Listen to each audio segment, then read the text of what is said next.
the check's validity, ultimately denying her service. She joins us right now, Dr. Malika Mitchell-Stewart, as well as her attorney, Justin Moore. Glad to have both of you here. So, Malika, what city was this in? This was in Sugar Land, Texas. Sugar Land, Texas, suburb of Houston. Yeah. So you go to the bank, and how long ago was this? A couple weeks. Okay, so you go to the bank, you got a check, and you walk in, you got an ID, okay? Mm-hmm. On your ID, ticket, you got a Texas driver's license? Are you from Texas? Yes, born and raised, Houston, Texas. Cool. So you got a Texas driver's license, which has your date of birth on it, which has all your information. You go to the counter, and what happens? So what happened was I signed up to be seated with a specialist who can help me open an account. They call my name back. I go down and sit with her at her desk. I tell her that I want to deposit this check into a new bank account with you all, and she takes my check, and then she looks at me and then starts looking at the check and just starts to ask me questions like, what do I do for a living? What company do you work for? Asking my age and all these different questions, and then proceeds to say that this is probably a fake check, and she wants to go talk to someone else to get, further. Wait, she says this is probably a fake check. Mm-hmm. How did she arrive at that? I don't know, and that's why I was asking all the questions, and that's when she went to go get someone who I assumed was the bank manager to come talk to me as well, but actually it was just a lead teller that also came and talked to me, and they just said that it looks like a fraudulent check, and we're not going to let you open a bank account, and we're not going to let you deposit this check. Okay.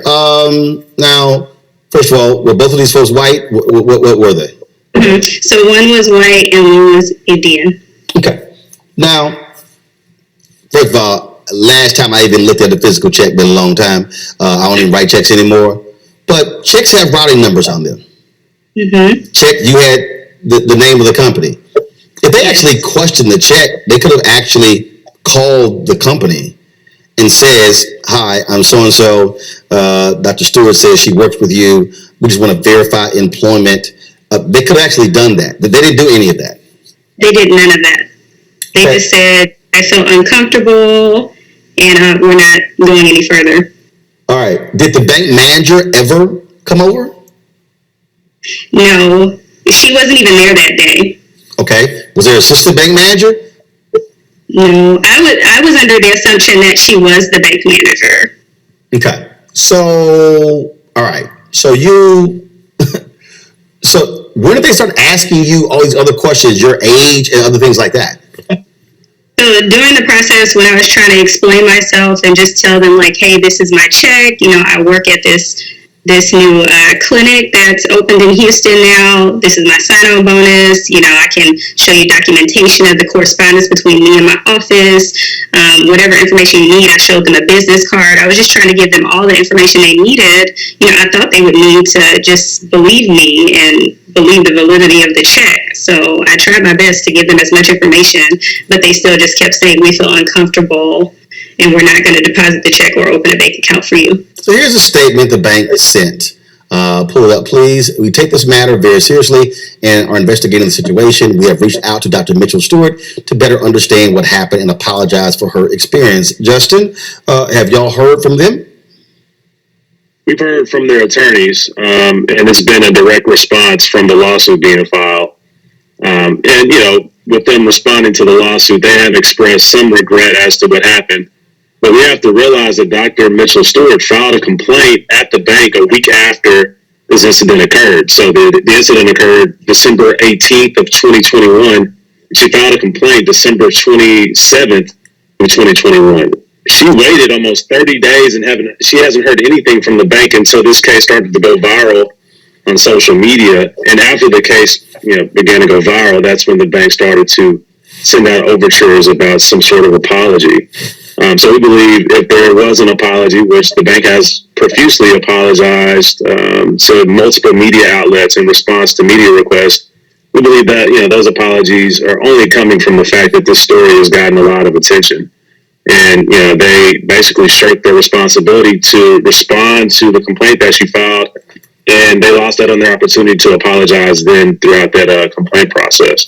The thing that's really interesting here, Dr. Stewart, is they can deposit the check and they can place a hold on your account, no activities whatsoever, for 5 or 10 days to see if the check clears.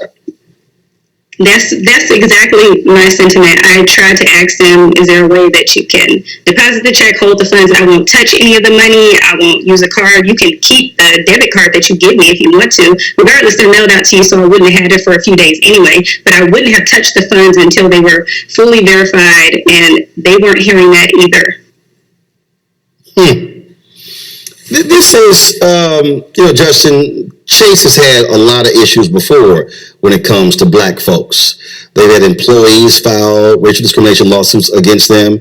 They've had other examples like this. I remember a story of a brother in, I think it was Arizona, who they were trying to steer him away from, I think it was a former athlete, who had several $100,000 they wanted to invest, and they gave him a hell of a time as well. And so, and they've got their diversity and equity inclusion programs and, things along those lines. But you would think Jamie Dimon and his bank would be actually moving a hell of a lot faster when it comes to this story if they heard exactly what happened.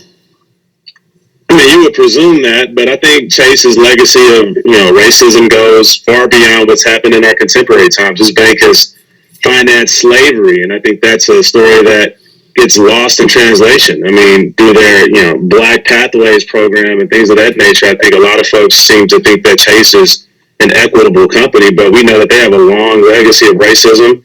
It is bearing itself out now with the redlining that they're participating in by denying black folks financial services at their branches around this country.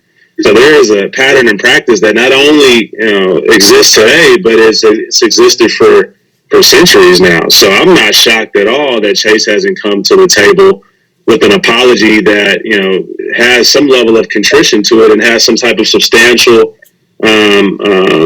tangible type of redress that's being afforded to Dr. Mitchell Stewart and other folks who have experienced this type of racism. I'm not shocked whatsoever, and that's why we filed the lawsuit. I think it's also important to note that when Dr. Mitchell Stewart went back to that branch with her mother, the actual branch manager revealed herself and told Dr. Mitchell in explicit terms that they can refuse service to anyone for any reason.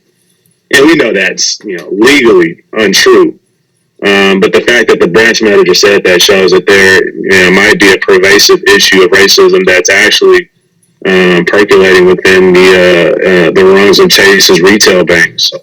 Dr. Stewart, where did you go open an account elsewhere? Did you know you've got a black-owned bank there in Houston? Where did you take your money? So, I had a previous account, so I had to end up just using my other bank account that I did have. A previous account with Chase or another bank? No, with another bank. I never had a bank account at Chase. I was trying to open a bank account at Chase. They're a well-known bank. They have multiple locations, easy access. That's what I was trying to do, but that didn't work out. Gotcha. Well, look, keep us up to date on this story and what happens next, and we'll also reach out to J.P. Morgan Chase. Matter of fact, I'm probably going to go ahead and tweet them and hit them on LinkedIn and Instagram as well, just to see how they respond. But they certainly need to answer a hell of a lot quicker to what happened to you here. We appreciate you, Dr. Stewart, and Justin Moore as well. Thank you for having us. Thank you. Thanks a bunch.